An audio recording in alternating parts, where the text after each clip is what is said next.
Howard, it's good to have you here at SALT this year. Good to be here. Thank you. Absolutely. Yeah, well, kind of want to take us back first to 1982. And at that time, you had known Jim for about 5 years, and you were one of the original team members of Renaissance Technologies. And I just want to share my condolences for your loss, of a true icon in the investment business a few weeks ago. And, over that 40 years, you guys had a friendship, you had a long business partnership. Kind of would love you to just reflect on some of your favorite memories with Jim, and also some of the lessons that you learned during those early days at Renaissance that you took with you through your career. Sure. Well, Jim was, as you say, a mentor, a friend, a partner, a mensch, as we say here in New York. And he taught, and of course, an icon of business. And when we started Renaissance in 1982 with Jim as CEO and me as president, we were doing venture and quant trading. And the quant wasn't doing that well for the first few years. Fortunately, the venture was, until 1989 when Jim said, you're now underperforming. You're only at 25% IRR, and the quant's now at 38. And so we took the venture out of Renaissance, left it as a pure quant shop. But Jim was an amazing motivator of people and hirer of people. And one of the things I really learned was you want to get the best people around you. That's the reason Renaissance has remained as successful as it has, is that there was never compromise in hiring. It was always absolutely the best talent. And in fact, in Renaissance, in the research division, talent that knew nothing about Wall Street, that talent that only treated things as sequences of numbers and data and machine learning. But the Wall Street people did come in to do the trading side. So Jim understood how to compartmentalize and divide a problem. And that was his mathematics training. And of course, he was a world-famous and world-class mathematician. The Chern-Simons gauge theory underlies all of the physics string theory today. Yep. And he also decided at some point that he really wanted to give back. And so he created the Simons Foundation, which is his legacy. And it is the largest funder of math and science and research and education around the world. So they give scholarships and fellowships. Here in New York, we created Math for America, which I am the vice chair of. And Math for America provides 1,000 of the New York City high school and some junior high school teachers with both a supplement to their salaries of $15,000 a year and a community where they come in twice a week and learn how to be better teachers. And the Math for America teachers have been shown to attrit or stay in the job 3 years longer, and that's a huge cost for the system, and to have their students have better outcomes. And this was a passion of Jim since 2004, and he wanted to make a national program happen. And he worked for 20 years with a number of politicians on both sides of the aisle. And finally, as part of the CHIPS Act, we have the National STEM Teachers Act, and NSF is starting a pilot later this year to go nationwide with this model of get the best teachers, give them some additional funding, and give them tools and techniques that they can learn and transfer not only from one another, but then when they go back to their schools, to the other people in their schools. So he's left a great legacy. He's left a hole for me, obviously, and for his family. But he was an amazing motivator of people, an amazing friend, and a great humor. He loved jokes. He also, unfortunately, loved smoking. He was legendary for smoking anywhere. My wife recalls that we were at the big gala at the Cold Spring Harbor Labs, which he supported, under the whale in the Natural History Museum. And Jim's smoking away, and the waiters come up and they say, "You can't smoke here." And he basically says, "What's the fine? I'll pay it." and keeps smoking. He could not stop smoking. He couldn't stop. He couldn't stop. He tried. Yeah. Tried. One anecdote, I'll just be quick, but one anecdote I told it at his Shiva. He and another partner of ours in 83 came to me and they said, "Look, we just bet each other we're going to stop smoking, and we bet each other the equivalent of $100,000 the first one who starts again." So I come back from a trip to California, I walk in and Jim is smoking, and my jaw drops, and he says, "I know what you're thinking. Should you tell Mort?" He said, "Don't worry, we called it off. Neither of us could go this long without a cigarette." So, I mean, the addictive power of it was insane. But through all that, he did amazing things, both obviously for the field of finance. The Medallion Fund, the best performing fund ever, continues to this day. Unfortunately, it's only open to employees of Renaissance, which I'm no longer one. And then the Simons Foundation. Yeah. It's beautiful. Truly a mensch in ways. One. Truly so. I want to transition us to the mid 90s when you and Bill Gross teamed up at Idealab, kind of during the dawn of the modern internet. Mm-hmm. And I mean, the number I've read is over 150 companies started, 50 exits during that time. And you and Bill were just serially grinding and operating. I can only imagine the dynamic energy. I mean, Bill introduced us, and both of you two have fervent, intensity and curiosity about you. I'd love to learn about that time and just all the companies, all the massive successes, the massive failures, the ups and downs of that period. We certainly had both in that era. Sure. So I had met Bill in the 80s, and I knew the people who founded Lotus 123, Mitch Kapoor. When I was a professor at the Harvard Business School, one of my students was Dan Bricklin, who invented the spreadsheet with VisiCalc.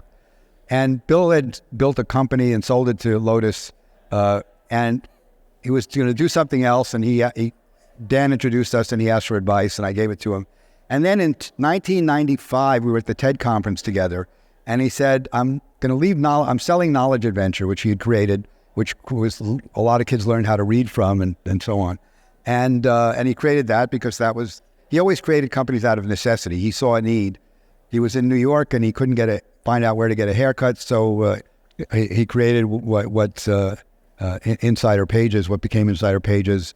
And he said, I want to this time not create a company. I want to create a company to create companies. So rather than create a 10,000 person company, I want to create 100 person companies and let them each flourish. And he said he got the idea. He spent a day with Steven Spielberg going around the studios, and Spielberg was involved in like 10 productions. And he'd go from set to set or office to office and work with the particular directors or producers, whoever it was. And he learned that you could really have your artistic wisdom applied to a number of things simultaneously. So that's what Bill did. And I said I would both back him and join him. And I was joined as vice chair of Idealab and still on the board, actually. We're still creating companies. In that period, we created a huge number of companies, some very successful. Bill had the crazy idea that search was in its infancy, and maybe you could put ads and get people to pay to have search results. And we called it goto.com. It became, what did it become? Anyway, it started out as Goto. Walt Mossberg slammed us. He said, this is horrible. People paying for ads, that's going to be terrible. And we said, no, people aren't going to pay unless it's going to be worthwhile to get higher in the search results. And so Goto became Overture and went public and was worth $2.5 billion in the public markets. And then this young upstart kids, Larry and Sergey, created Google. And Google was doing well, and so we made an offer to buy Google. And we made an offer to buy Google for $2.5 billion. We said, even though you're only doing $25 billion a year of revenue, we're doing $250 million. We really like what you're doing. And they said, yeah, well, we see ways to do what you're doing better, but we don't have a business model yet, because they didn't yet, really. So they said, this is a good idea. Let's combine. And then John Doerr from Kleiner Perkins said to them, no, you can't do that, because my fund won't make enough money if we sell at this price. So Kleiner Perkins 13 was a $1 billion fund, and it ended up returning $3 billion to their investors, 3.2 of which came from Google. Unbelievable font. So he was right. But we then sold Google Picasa, which became Google Photos, and so good relationships all. But then we also created something called eToys, and eToys was a gigantic failure. It was too early. And Bill Gross has a wonderful video, it's on YouTube, for a presentation he gave as to the lessons we learned about why companies succeed and fail. And the number one reason for failure was timing. It was just the wrong time for those companies. If you look at the companies we created between 1996 and 2001, companies in those spaces are all multi-billion-dollar companies. But when we created them, there were 20 or 30 million people on a dial-up internet. And Z.com rather, which was a streaming entertainment. Well, streaming entertainment at 56K dial-up is not very good. So the idea was right. It's called Netflix today, but we didn't make that particular chunk of money.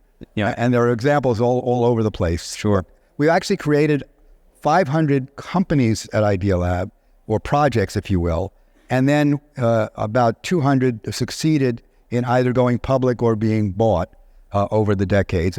And the shift went from the internet stuff in 1996, and then in the mid-2000s to energy-related technologies. And there's a lot of focus on that today, including carbon capture, which is doing very well. Sure. Yeah, I've heard you say that within the first 9 months of any given startup, you can assess whether or not this is going to be a huge winner or fold. I'd love to learn more about what the input parameters are, the heuristic behind. The heuristic is whether or not, so the founder, we ask them to set their milestones. And what are your milestones for the next 9 months, or for the next year, really? And then you see if they're going to make them or not. And there are founders, I would say 3/4 of the founders are overly optimistic, and they never meet their milestones. And then there's a quarter who sort of sandbag a little bit. And those are the ones you really want to back, because they know how to set expectations so that they can beat them and continue to grow. But the ones who are overly optimistic get so depressed when they don't meet their milestones. And those are the companies, and you can usually tell, as I say, in 9 months. At first round, we used to do various rankings of companies, and we found that all of the companies sort of start out in the top quartile, otherwise you wouldn't invest in them. But by 9 months, they had moved to the proper place in that ranking, and you could tell whether they were going to make it or not. There was some movement around. Companies pivot and companies change, but by and large, it's whether or not they're meeting their milestones, or if not, pivoting quickly enough, and that was a big question. Sure. Yeah, I mean, it's a good segue to your time at First Round with Josh, too. I mean, you're no stranger to high-performing funds. Your second fund returned something like 50x DPI. And, I mean, Uber was in that fund. There were many other winners.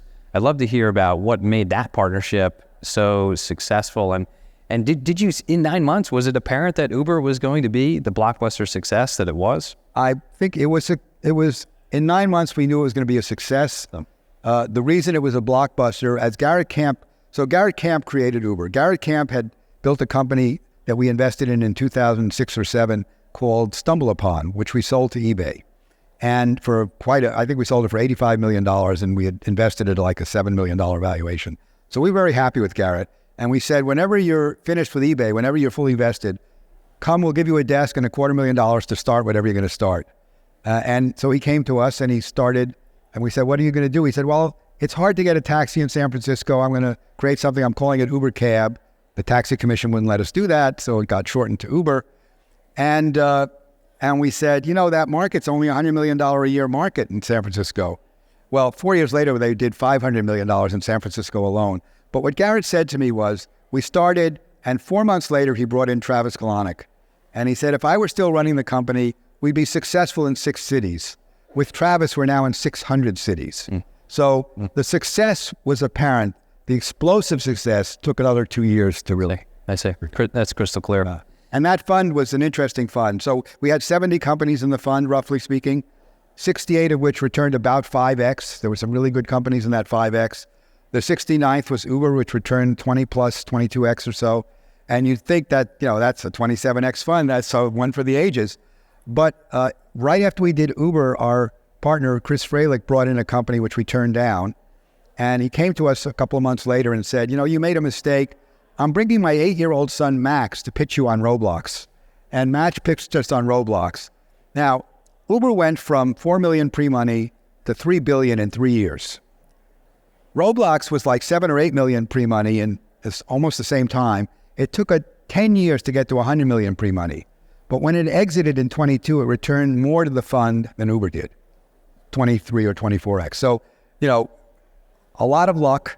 Yeah. But Josh was a terrific. I had funded Josh's first company with Jim Simons, a company called Infonautics, which went public, and then Half.com, which we sold to eBay, which was a very successful sale in the sense that it was one of two eBay acquisitions that did really well for eBay. The other one's PayPal. And when he came to me and said, I think we could start a seed stage fund in 2004, I said, let's try it. I'm not doing much else. I'm 60. I'll be 60 years old next year. I'll give you 10 years. Let's try it. So we did. Not bad. And it worked. And it's still working. First round, still one of the greatest funds out there. So there's a ton of GPs here at SALT across different asset classes, hedge fund, private equity, venture. In the venture category this year, I read 44% of all LP dollars are going to 5 funds. So as an emerging manager, which was a number here, what advice do you have starting your career today as an emerging venture capitalist? Well, I've been through 5 cycles in the venture industry. So we're at a low point in the cycle, mainly because there have been no exits for the last 2 years. Mm-hmm. And LPs can put out money to your funds when they get exits from the funds they're currently in. So don't despair. I would set your sights lower. If you think you're going to raise a $100 million fund, go out for 50. Get started to get a track record started. And then leave it open for another year, because I think in 25 there'll be exits and people will have more money. But you have to understand that it's a cyclical industry. If you're investing at the early stage venture, that's great every time. Whenever you invest, just invest ratably every year. Don't put all your money out in 1 year like people did in 21 and had funds that'll be some of the worst performing funds ever. We saw the same thing in 2000. One of the only venture funds I ever invested in that returned 5% of the capital. In 20 was a 2000 fund. So you got to say, and they invested it all in 9 months, right? And that's what happened with some of the funds in 21. They invested it all in 9 months, and the returns are going to be just dreadful. Mm-hmm. They may have enough in there to get something back, but it's dreadful. So invest ratably, but set your sights a little lower, because it's going to be hard to raise money for the next 12 months. And then I think it'll ease up a bit, and don't despair. Do you feel as if, so you've been through 5 cycles, as you mentioned, this cycle, the underpinning is very much so AI and AI derivative technologies.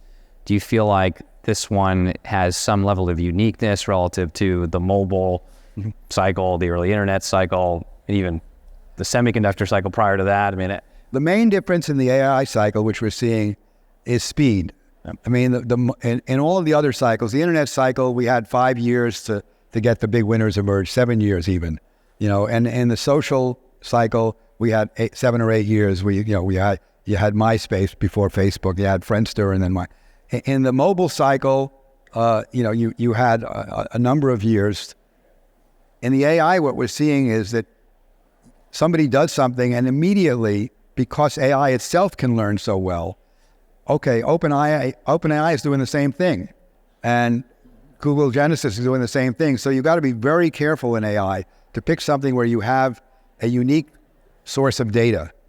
That's what we believe, or a unique aspect into a very vertical market, because broad AI is going to be very hard to compete with the giants. Sure. And it moves so fast that the giants get further and further ahead every time. And that's kind of what happened with Google, even against Microsoft's Bing, is they built the biggest crawler. They got more websites. So Google today, I don't know what the current number is, but has like 500 million websites in its database. And Bing only has 150 to 200 million. And so if you're looking for rare information, you have to be at Google, right? And the same thing is going to be true in the AI space. The bigger players have a huge impact. So fine, but there's great investments. They just have to be verticalized, data moats and things of that sort. Sure. Yeah. So as a final question, just to switch it up, something I love about you, Howard, is your insatiable curiosity. You're a prolific reader. You're reading multiple books, it seems like, every week. I'd love to just hear, what books of all the ones you've read have been most impactful to you, and then what are you reading right now? Well, the most impactful book, which I give a lot of people to read, is Daniel Boorstin's book called The Discoverers, which really talks about how mankind over the millennia discovered how to measure space and how to time and create things and science and all that. It's just a wonderful book. It's written in the 80s, but it holds up extremely well. Today, the book I read most recently that I think people should read is Mustafa Suleyman's book called The Coming Wave about AI. He was the co-founder of OpenAI. And he has a mostly balanced view. He's not an alarmist. that AGI is going to take over the world, that we're all going to be its servants, and he's not, one who feels that AI is nothing. It's really important, and he was involved with DeepMind, so he knows the field very well. So that I would recommend.